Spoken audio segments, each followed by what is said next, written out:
நம்ம வாழ்க்கையில இருக்க பிரச்சனை எல்லாம் வெளியேருந்து வர்றதில்ல. நம்ம மைண்ட்ல இருந்து தான் ஆரம்பிக்குது. ஒரு சின்ன ப்ராப்ளம் வந்தாலே, அத நம்ம 1000 தடவ யோசிப்போம். நடந்தத விட, நடக்காதத பத்தி தான் அதிகமா பயப்படுவோம். அதுதான் ஓவர் திங்கிங். அது ஸ்லோவா நம்மளோட பீஸ அழிச்சிரும். உண்மைய சொன்னா ப்ராப்ளம் பெருசு கிடையாது. அத நம்ம பெருசா நெனைக்கிறது தான் ப்ராப்ளமே. எல்லாத்தையும் கண்ட்ரோல் பண்ண முடியாது. ஆனா நம்ம ரியாக்ஷன கண்ட்ரோல் பண்ண முடியும். காமா இருக்கிறது வீக்னஸ் இல்ல. அது ஒரு பவர். நீங்க காமா இருந்தீங்கன்னா, எந்த சிச்சுவேஷன் வந்தாலும் கிளியரா திங்க் பண்ண முடியும்.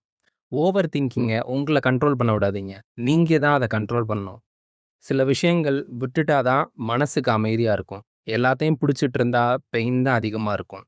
காம் மைண்ட் தான் ஸ்ட்ராங் லைஃப உருவாக்கும். இந்த வீடியோ உங்களுக்கு ரிலேட்டா இருந்துச்சுன்னா லைக் பண்ணுங்க. இன்னும் இதே மாதிரி வேற எதனா டாபிக் பத்தி பேசலான்னு நெனச்சீங்கன்னா கமெண்ட் பண்ணுங்க.